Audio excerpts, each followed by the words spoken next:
Good afternoon. My name is Brenda Quijada, and I'm a student nurse at Southern Adventist University, currently in the bachelor's program.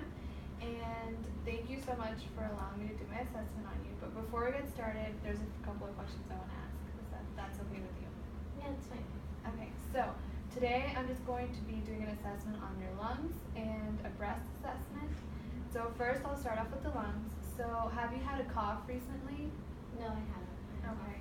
Any phlegm, any fevers, chills?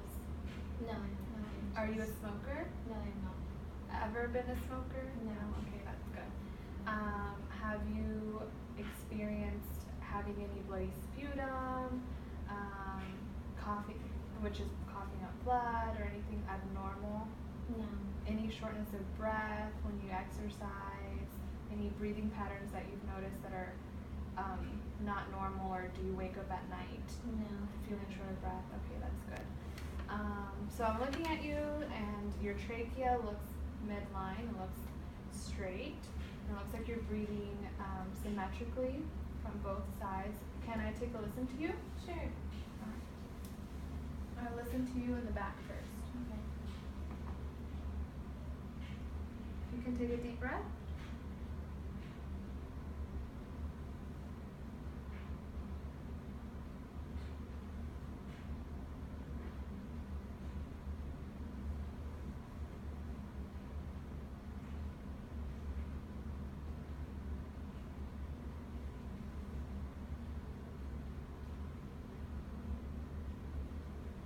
I'll take a listen to you in the front too.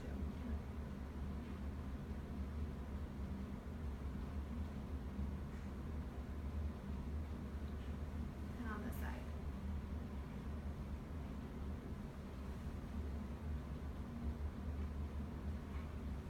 Alright, well, you sound clear on all of the lobes, so that's really good.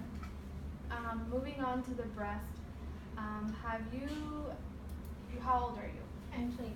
23, okay. So you've obviously started your period already before.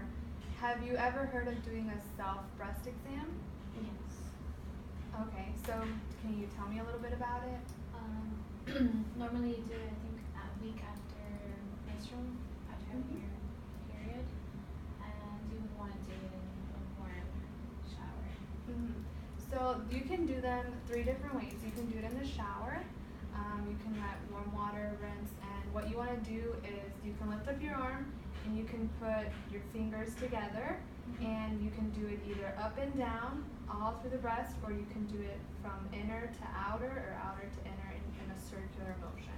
Okay. You can do it like that. You can also do it laying down with a pillow underneath your shoulder, lifting up the arm behind the head, and also doing the same circular motion. You want to make sure you get the whole breast. Okay. You want to inspect it.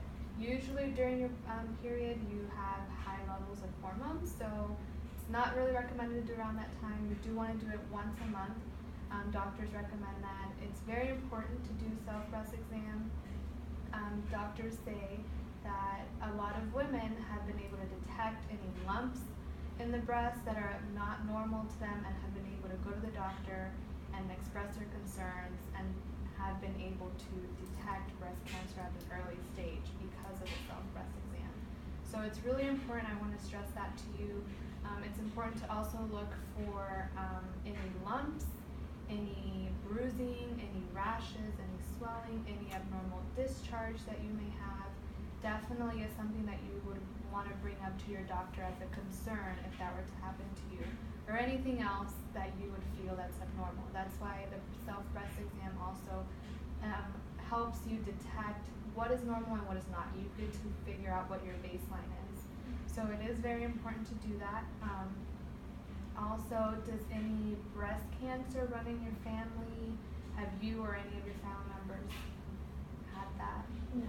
No? Okay. So just basically letting your doctor know your history.